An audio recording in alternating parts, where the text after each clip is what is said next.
We've seen an explosion in the sort of fractional space these days. We broke the mold a little bit on that front. And in the beginning, there were definitely objections. People were like, how can you do this remotely? And now nobody questions it, right? The easier side of the equation for us is the talent, right? We have bottomless amounts of talent. Welcome to The Growth Switch, the podcast where we explore the strategies, struggles, and breakthroughs of bold business leaders. I'm your host, Jules Fox, growth strategist and lead content creator at honoree Media.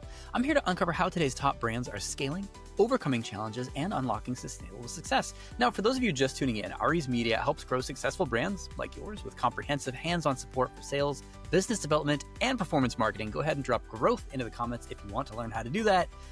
Today on The Growth Switch, I am joined by Maddy Niebauer. She is the founder and CEO of VChief. And just last week, I saw that they posted that they are now a 5-time Inc. 5000 fastest growing private company. Super exciting news. She's pioneering flexible executive staffing and helping leaders to scale without burning out their teams. Maddy, welcome to the podcast. Thanks so much, Jules. So glad to be here. Thank you. Happy to have you here.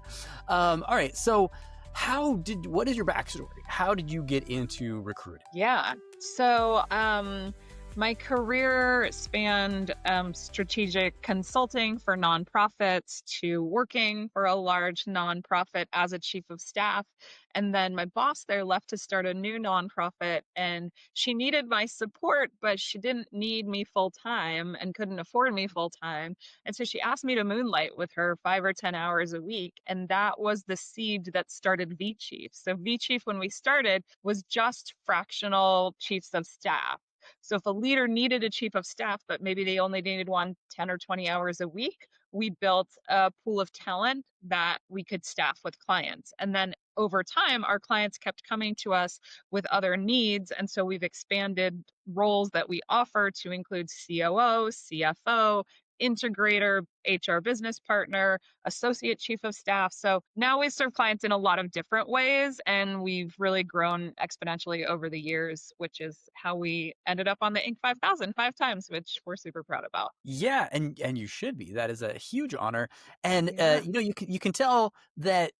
I think starting with yourself as the test pilot, to run it and see like, how could this work? Who would this work for? It really gives you some deep insight into who the right person is for these types of roles. Yeah. Yeah. And I think what we found was there are a lot of new businesses out there who really can use that type of capacity, but they're not ready to hire a full-time person. And I think, we've seen an explosion in the sort of fractional space these days. There's so many more people doing it. I think it was really common for roles like CFO before, because often people need high-level strategic financial capacity, but they don't need a full-time CFO. We were the first people in the chief of staff space. And, you see all different companies doing all different sorts of stuff in this space, but I think it's a really growing segment of the industry. Yeah, absolutely. So what was that original spark that made you think that this idea could work outside of your own work experience? Like, what made you think, if this worked for me, this could probably work for other people? If this worked for this particular company, this could work for other companies? Yeah. Well, I think it was two things, right? It's sort of like the supply side and the demand side. So, on the demand side, as I was saying, there's a lot of young companies or even bigger, more established companies that have talent gaps. And so they might need someone for 3 months while someone's on maternity leave, or they might just need a little bit of this more expertise capacity than they have space to hire. And so I think working with my former boss, who then brought me on as a consultant, she said to me, I could think of 5 other people right now who could use this, just because she was in the process of starting a new nonprofit and had a cohort of people that were doing similar things, right? And so on the demand side, I saw that. On the supply side, I saw that there were a lot of people out there who were looking for part-time work, remote work that was interesting, that was well-paying, and there's just not a whole lot of that out there. Even after COVID, there's still not that much of that out there. But at the time, it was well before COVID, and very few people were working fully virtually in that way. And I think we broke the mold a little bit on that front. And in the beginning, there were definitely objections. People were like, how can you do this remotely? And now nobody questions it, right? Everybody was working remotely, but Yeah. I think we were pretty innovative in that space. And I'd love to take credit for coming up with this brilliant business model, but honestly, it was just seeing a need and stepping in, and lots of other folks are doing the same. But I think we have created a model that we are overflowing with talent. We always have to close off our applications because we just have too many people who want to work for us. And so we get really incredible top-notch talent that then we can help companies staff up with. Yeah. Yeah. And, the brilliance, sometimes we have this intellectual brilliance, like this is a great idea, maybe. But your great idea came from actually needing it. And there is a brilliance in that too. Like this is functionally brilliant, which is different than Yeah, like intellectually yeah, brilliant? yeah, So you talk about how success isn't necessarily about the hours that a person works, right? But how those hours are used. And I think that that's a core part of VChief's culture. Why don't you get into that a yeah. little bit more? Yeah. Well, I think, I see this both on our internal team and with our clients. And I think there is such a hustle culture out there right now for entrepreneurs that like you have to be out there working 60, 80 hours a week, burning the midnight oil. And what I've seen is that people who have a more sustainable approach are more successful in the long run, right? If we're killing ourselves every day, like can you bring your best self to all 80 hours, right? Or could you work fewer hours and work on those places where you can really have the most impact?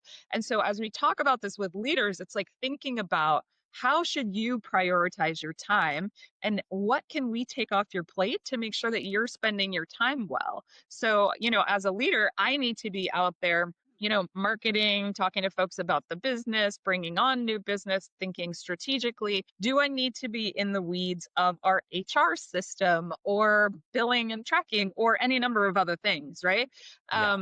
And so being able to pull myself out of some of the weeds and delegate and automate that stuff and then be able to spend my time where I can have the most impact has led me to be able to grow this company to being on the Inc. 5000 list 5 times. And I have never worked more than 25 hours a week on average, right? Have there been weeks that have been more than that? Yes. But it is something that sort of internally in our culture is really important. And so we have a 4-day 32-hour work week for our central team because I believe that we all spend too much time working. And I want people to have time to spend with their family and their friends and on their hobbies. And then when they come to work, really pound the pavement and do the great work in a more compressed time frame.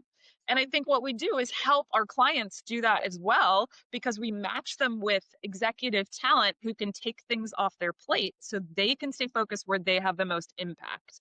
And using a combination of fractional talent and more automation, more I think is really a way that leaders can fuel fast growth and scale their company or increase the impact of their organization without burning themselves out. Yeah. And I think that that's the biggest part of it is that um, I've worked with a lot of founders as well. And I think that there's typically a mentality of nobody can do this like I can.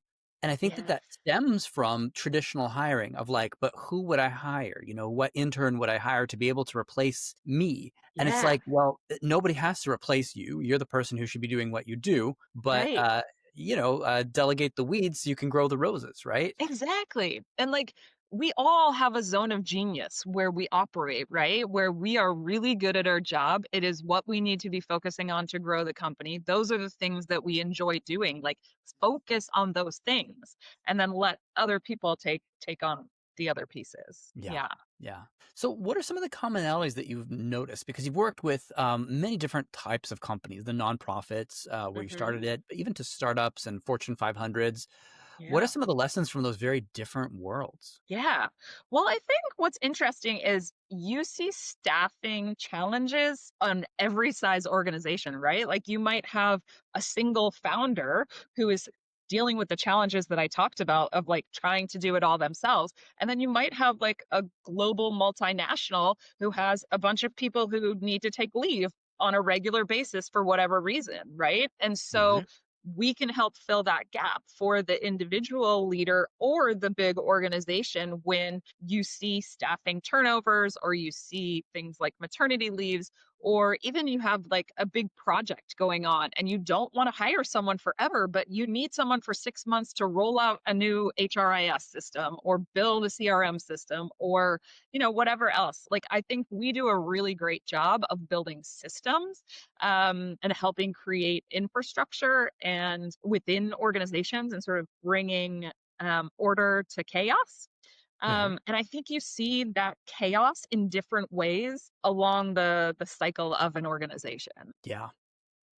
Yeah, absolutely. So, as far as that chaos is concerned, Yeah, you offer a pretty specific fix, and yeah, I know that we've talked about it as far as like certain use cases, maternity leave, for instance, or if you have a project, which is great. Are there any specific stories with any clients that you're allowed to share? That might offer people a real world example, because sometimes it doesn't quite click. Sometimes you intellectually understand it is nice to be able to outsource this, or get yeah, expert help on an as needed basis, but actually like hearing how did a company actually do this can yeah, just make that connection. yeah. Well, I can think of one nonprofit that we worked with that was brand new, right? Like they didn't even have, they had what they wanted to build, which was a technology project, a technology solution that was going to be implemented in schools, Hmm. and they didn't even have sort of a revenue model or figuring out what that was going to look like, right? And so the leader was really passionate, was coming out of schools, knew that this type of technological solution solved a problem that she saw in schools, but she didn't necessarily have the expertise of what does it look like to grow a business? What does it look like to build a strategic plan? What does it look like to build out a revenue model, to figure out how the best way to price your services, the best way to market your services, all these other pieces, right? And so that's really an example of a solo founder who is hitting the ground running and like has some um traction initially with some like initial clients that they were testing this with. But we really needed someone to be her right hand person who had experience in these types of organizations before. And that's the great thing about hiring fractionally is you can get really specific expertise, right? And so that might look like this situation where you're building strategic plans, revenue models, go to market strategy, or it might be oh, we're a bigger company and we're having a big hiring spree, right? Like we've worked a lot of our initial clients were in the education space, right? And education is a cyclical business. Every year you have to do a bunch of rehiring and things like that. And so we've worked with some charter schools, for example, who are like, okay, we need to staff up for this period of time. We need someone who can manage that hiring process so that our team isn't pulled in 16 different directions. And so they can have someone from our team come in and just manage that from the beginning to the end. And then the executives just really dip in and out to interview people to make the big decisions, but they're not the ones who have to like hold the weight of figuring out how we're going to do this big project. Right. And so those are just a couple of examples. We also had a marketing organization that we worked with who had someone on maternity leave. We filled in, I think, for maybe 4 to 6 months. And that allowed the founder to stay focused and be able to continue to bring in new business. And they brought in tens of thousands of dollars worth of business that they wouldn't have otherwise because that founder was able to be spending their time doing business development, building the connections, et cetera. So there are really like tangible ROI effects that are measurable that you can see from pulling in really expertise talent for the specific gap that you have in your organization. And we don't do everything, right? Like sometimes people come to us and they're like, we need a marketing person. Really, we don't do marketing at this point. But we know other fractional organizations who do that, and so we're happy to refer that out to other folks. Yeah. So I would say though we do a lot of things, more of them are on the sort of strategic, operational, financial sides of things, and human resources. And then there's a handful of things that we don't do. Yeah. Yeah, no, Yeah. that's good to know exactly what effect you can have on the companies, and again, do what you're best at doing in order to support them. So a lot of leaders, um, they feel like they're behind. They feel like they can never get ahead. They feel like they do need Ugh, to, as you said, work 80 yeah. hours a week, which is, Yeah. it's too much. It is so, so so hard. what's, Yeah. yeah, it is. And it's not sustainable. So what's a signal for them to realize when it's time to reach out to you to bring in the fractional leadership support? Yeah. So often, what a leader in that position needs first is some more administrative support. This is not always the case, but what I have seen is sometimes they need an EA to come in and just take the really logistical stuff off their plate because no leader needs to be spending their time like planning meetings or figuring out when their flight is going, whatever, right? We don't actually at this point do administrative assistant level work, but we partner with some organizations who do. Hmm. Once the real like logistically stuff is off the table, if a leader is spending a lot of time and they keep saying to themselves, "Oh, that wasn't the best use of my time," or "Oh, I can't get on top of things," right? And that Hmm. might look like, "Oh, my inbox has exploded. I haven't thought about it because I'm in back-to-back meetings all of the time." Or it might look like, I have this project that we all have those monkeys on our back that we carry around that's like, oh, this is this to-do list thing that has been at the bottom of the to-do list for weeks on end, and I just can't get myself to do it because I don't like it, or I'm not good at it, or I know it's not the best use of my time. Like, if you Hmm. have all those monkeys hanging on your back, stressing you out at this like low level, right? Other things might be big fires in the background, but those are the things that are like, gosh, I just wish I had someone really smart who I could hand things off to. And Yeah, that is what we do. We come in, we be that really smart person that you can hand things off to. And then you're like, literally, how did I survive without this?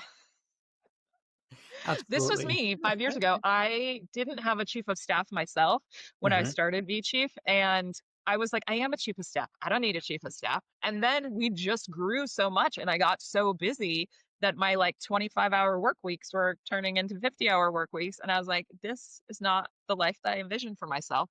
And Yeah. then I brought in a chief of staff who came and took over a lot of different elements of the work that I was doing. And it's funny, you said earlier, like, oh, can anyone do this as well as I can? That guilty as charged right here.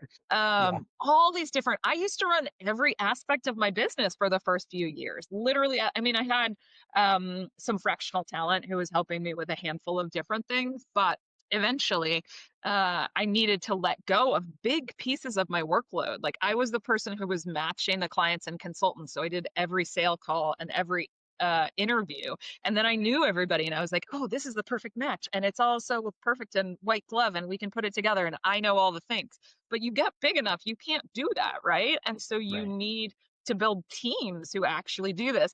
And it just took me a really long time to say, okay, I can step back and let someone else do this matching. It was funny, actually. I went on a vacation and that was I was like, I'm not going to work for 3 weeks. And you couldn't just let that not happen. So someone else did it and did it just as well, if not better than I did. And I was like, oh, Perfect. look, you can, in fact, have someone else do it Yes. really well. And Yes. that was just a good reminder that, I might be good at things, but I'm not like the golden goose who's the only one who can be good at things. And I think Yeah. leaders need to, I think there's a couple aspects there, right? I think there's an element of trust, right? You have to be able to let go and assume that someone else can do it equally well or good enough, right? And that can be a really hard thing to do. And I think ultimately there's just a question of like hours in the day and it just at some point becomes unsustainable. So Yeah. often, leaders will hear about us and be like, that's super interesting. And then we won't hear from them for like 2 or 3 years. And then they're like, now it's time. I'm ready. So I think sometimes it just becomes obvious. Yeah. No, that makes a ton of sense. So we have waitlist. We have the Inc. 5000. We have so much success. What's holding the company back? How could VChief grow? If you had a magic wand and you could just get Yeah, rid of the one obstacle that's holding back growth for your company, what that would is what a would that great be? What would you get rid question. of? Yeah. And I think that has changed over time, right? Like if I look at what that is now, it's different than what it was 3 years ago. 3 years ago, I would say systems and Yeah. automation, and we Hmm. have nailed those things. And now so much of what we used to do manually is systematized and using AI in really innovative ways that I didn't even know one could use AI. Thank God for my team, because that is not my expertise. Um, I think, there we have thought about, do we grow and invest in different ways, right? Like I think the easier side of the equation for us is the talent, right? We have bottomless amounts of talent. The question really is like how to get out to more clients, right? And so I Hmm. think there's a lot of different ways to do that through marketing, through partnerships, through referrals, through all sorts of stuff. And I think we've done really, really well at referrals because the service we provide is outstanding and people are always excited to talk to us, to talk to other people about us. Uh-huh. And we have built up our marketing function over time. I think, continuing to drive more resources into that. And I think there is also a question about right now, all of the work doing the matching happens by our team behind the scenes. And I think there's a question about, do we build an infrastructure where people can just go in and pick the person themselves? And so I think that is a potential direction that we might move in the future that could help accelerate our growth. Yeah. Yeah, Yeah. I think that that's a great idea. So you've got a wonderful offer. You definitely can make people's lives easier. How do the right people contact you? And by the right people, I mean people who want to work with you and get on that wait list Yeah. so that they can Yeah. join these companies, and Yeah. CEOs and founders who need those people to be working with them. Yeah, the best place to find us is our website, which is VChiefs with an S. So V as in virtual, chiefs.com. Uh-huh. And people can express their interest in working for us if they have that, or if they're looking for talent, they can peruse some of our case studies, some of our profiles of the folks who work for us, and then they can just fill out a form online, and the beautiful automation will happen that will route them to the right person, and we'll reach out to them real quickly. And they Yeah. can follow us on all the socials. People can find me on LinkedIn. I post quite a lot there, and we're on Facebook and Instagram and all those places too. So Okay. Yeah. Fantastic. yeah. Random question. Do you ever have any Packers fans upset with you being called the Chiefs? I love it. I love it. No, we haven't gotten grief for that yet. Okay. No, that's fantastic. That's fantastic. We cheer for the Packers in this house, that's for sure. No Cool. Chiefs Yeah. here. No, that's amazing. I used to get a hate call about once a month at my restaurant, which was called The Point, in Sandpoint, Idaho. And there was a tattoo shop in town which named themselves The Point because they loved our name so much. And once a Shut month up. we would get a call from angry mothers about a piercing or a tattoo that their young kid had. You're like, And did not yeah, I do would get that. my ear chewed off about that, and I'd be like, "Well, I share your concern, and also we don't do any tattoos or piercings at this restaurant." I So love it. That is so yeah, funny. yeah. Maddie, it was so nice speaking with you. Thank you so much for your time. I really appreciate your insight and expertise. For everybody watching, for everybody listening to this podcast, go ahead and look right below in the show notes. You are one click away from connecting. Thanks so much, Jules. Great to be here. Yeah, great to have you. Thank